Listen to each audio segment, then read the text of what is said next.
Hello friends, welcome to my channel. इस video में discuss करेंगे जो राष्ट्रीय शिक्षा नीति 2020 अब लागू हो गई है। अभी तक जो चली आ रही थी हमारी पुरानी शिक्षा व्यवस्था, उसमें बहुत ही आमूलचूल परिवर्तन किया गया है। प्राथमिक शिक्षा में भी, स्कूल शिक्षा में भी और उच्च शिक्षा में भी। तो जो भी परिवर्तन किए गए हैं, ये ऑथेंटिक डेटा है। जो ड्राफ्ट तैयार किया गया था, ये ओरिजिनल ड्राफ्ट है एमएचआरडी मिनिस्ट्री का। तो इसमें जो भी फैक्ट है, ये सभी कवर किए गए हैं। तो आप लोग, मैं इसकी पीडीएफ आपको दे दूंगी, आप पढ़ लीजिए। लेकिन इसमें जो इम्पॉर्टेंट चीज़ें हैं वो मैं अभी आपको बता देती हूँ।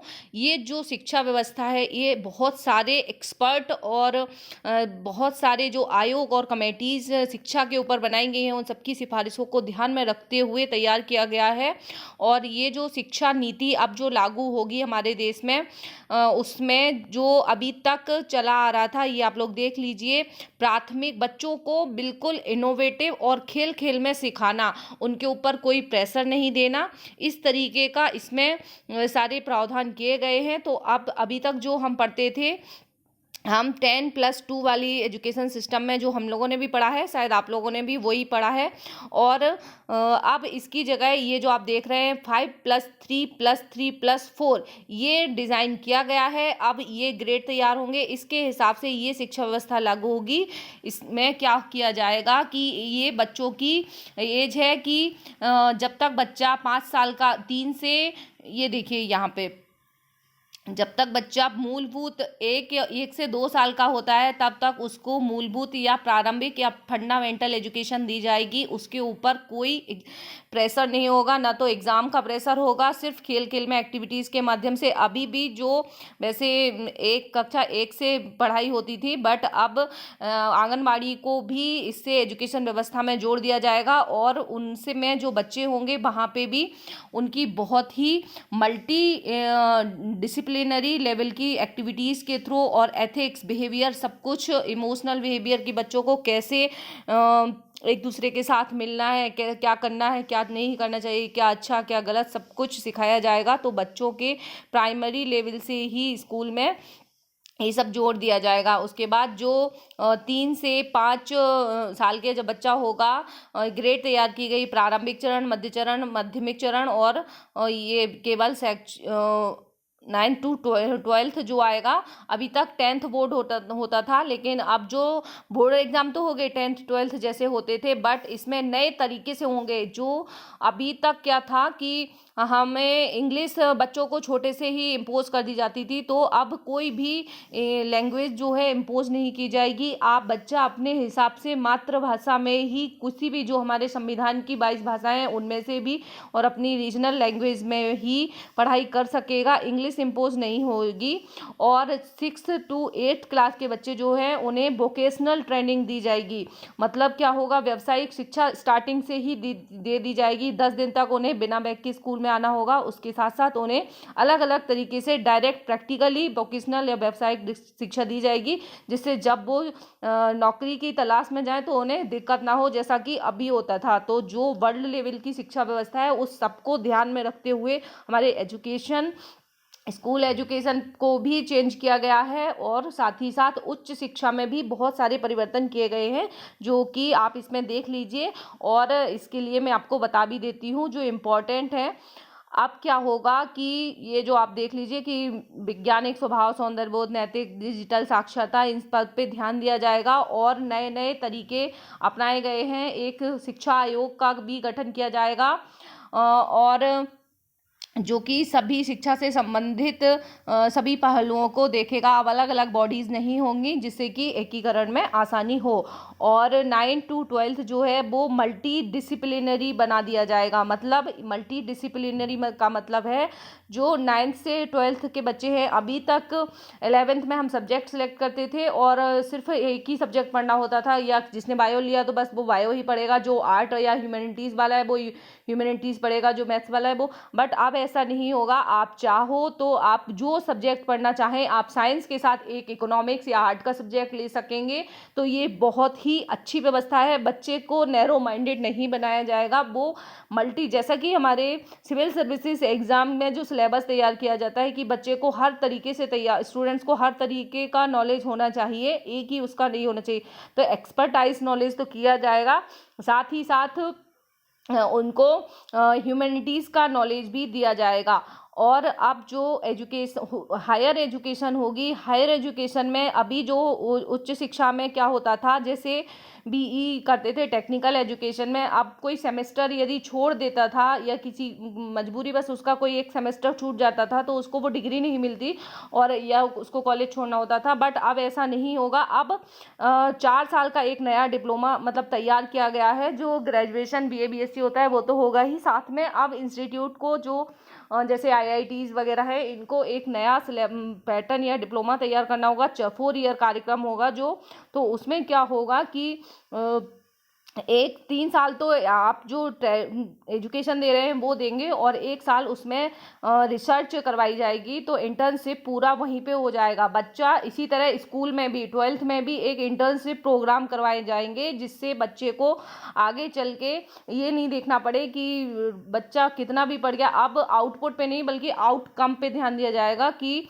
एजुकेशन यदि आपने ली है तो आप काम आ पा रहे हो कि नहीं है। अभी तक क्या था, सिर्फ हमारी नाम की एजुकेशन थी, बट अब जो है अब ये अप्लाइड एजुकेशन होगी। ये बहुत ही का इनोवेटिव और रिसर्च ओरिएंटेड शिक्षा नीति बनाई गई है। तो यदि इसको अच्छे से लागू किया जाता है तो बहुत ही फायदे होंगे इसके, और सच में हमारा देश अब जो है वर्ल्ड से कंपटीशन कर पाएगा और एक ज्ञान की महाशक्ति के रूप में बन पाएगा।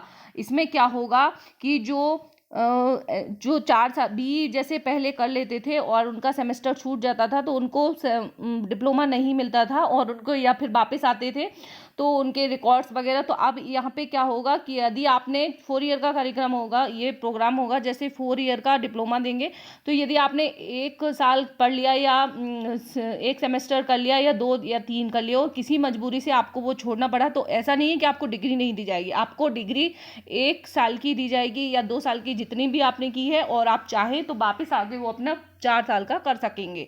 तो ये बहुत ही अच्छी आमूलचूल परिवर्तन है हायर एजुकेशन में।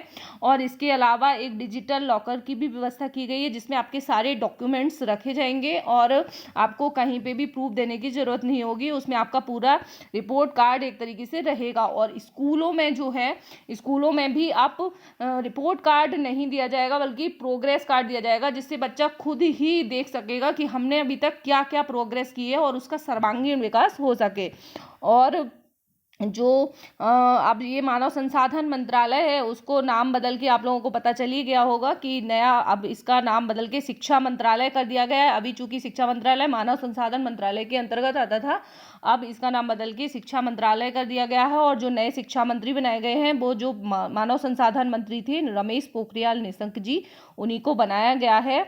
और एक इंस्टीट्यूट की स्थापना की जा रही है रिसर्च के क्षेत्र में। अभी तक ये एजुकेशन पे भी ध्यान दे रही है, उच्च शिक्षा, और रिसर्च के क्षेत्र में भी एक एनआरआई की स्थापना की जाएगी, नेशनल रिसर्च इंस्टीट्यूट, जो कि क्या करेगा, जैसे जितने भी रिसर्च हमारे यहाँ होते हैं उनको बढ़ावा देगा और मल्टी लेवल जो विदेशी इंस्टीट्यूट हैं उन लोगों को से टाई अप करेगा और देश की रिसर्च पे बहुत ज़्यादा ध्यान दिया जाएगा अब, जिससे कि आगे कंपटीशन में, वर्ल्ड लेवल कंपटीशन में हमारा देश पीछे ना रहे। और इसके साथ साथ एक उच्च शिक्षा आयोग का गठन किया जाएगा, जिसमें 3 से 4 काउंसिल होंगी जो उन सभी के काम को देखेंगी। और एक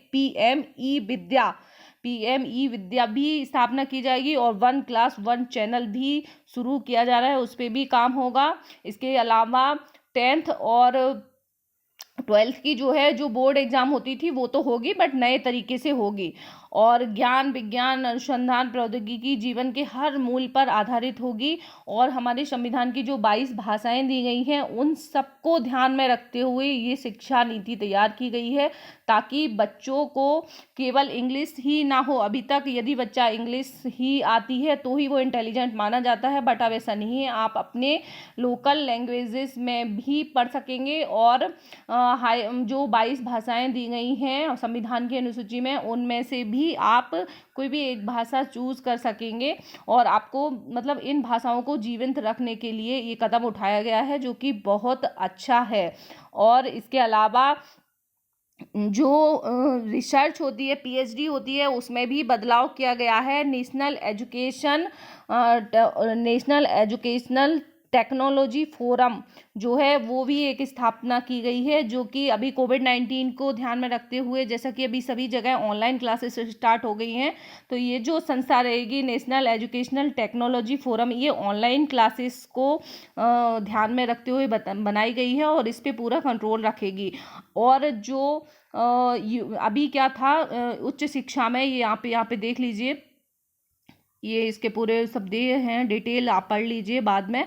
लेकिन उच्च शिक्षा में महत्वपूर्ण बदलाव ये आया है कि अभी तक जो अंडर ग्रेजुएट है वो 3 ईयर बैचलर डिग्री होती थी और 2 साल का पीजी, फिर एमफिल करते थे, फिर पीएचडी करते थे। लेकिन अब क्या है, एमफिल को हटा दिया गया है। जैसे ये अंडर ग्रेजुएट है, फिर उसके बाद पीजी है और एमफिल, फिर पीएचडी। अब क्या होगा, ये एमफिल जो है, एमफिल को हटा दिया गया है और इसके अलावा पीजी से डायरेक्ट पीएचडी कर सकेंगे। एमफिल हटा दिया गया है, पीजी के बाद डायरेक्ट पीएचडी कर सकेंगे, जिससे पीएचडी करने वाले स्टूडेंट की संख्या बढ़ेगी और हमारे यहाँ रिसर्च पे ज़्यादा ध्यान दिया जाएगा, जैसा कि यूके और अमेरिका में अभी भी होता है। अलग अलग वर्ल्ड की जितनी भी अच्छी यूनिवर्सिटीज़ हैं वहाँ पे अभी भी इस पर ध्यान दिया जाता है। तो जो लोग अंडर ग्रेजुएट में 3 साल का डिप्लोमा करते हैं, डिग्री करते हैं, उनको तो 2 साल की पीएचडी करनी होगी। लेकिन ये जो नया कार्यक्रम, नया प्रोग्राम होगा, नया डिप्लोमा शुरू किया जाएगा, 4 साल का आईआईटीज़ वगैरह में होगा और जो उच्च शिक्षा इंस्टीट्यूट हैं वो करवाएंगे।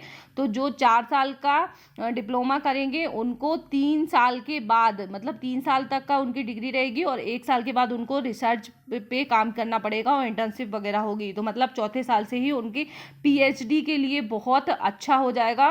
तो उनको यहीं से तैयार कर दिया जाएगा कि फिर आपको उसी में आप रिसर्च कर सकेंगे।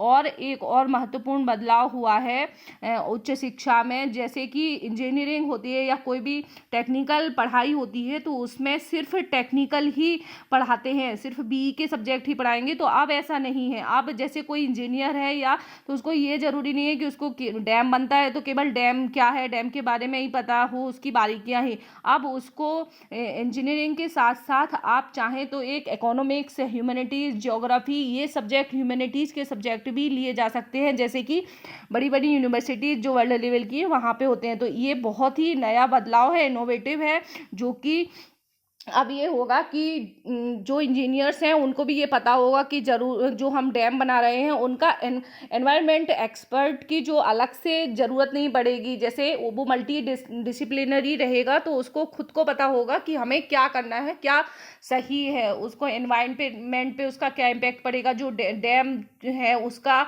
और उसका सोसाइटी पे क्या इम्पैक्ट पड़ेगा। तो उसको साथ ही साथ टेक्नोलॉजी के साथ ह्यूमैनिटीज़, आर्ट और ज्योग्राफी, ये वाले सब्जेक्ट भी लेने का मौका रहेगा। वो चाहे तो सिर्फ वो पढ़ सकता है, तो अब ओपन रहेगा। तो ये बहुत ही अच्छा बदलाव है शिक्षा व्यवस्था में। उम्मीद करते हैं आप सबको ये सब सारे टॉपिक समझ में आ गए होंगे और इस सबको आप पूरा डिटेल पढ़ लीजिए तो सारी आपके क्लियर हो जाएंगे। Thank you very much for watching. Like and share ज़रूर कीजिए।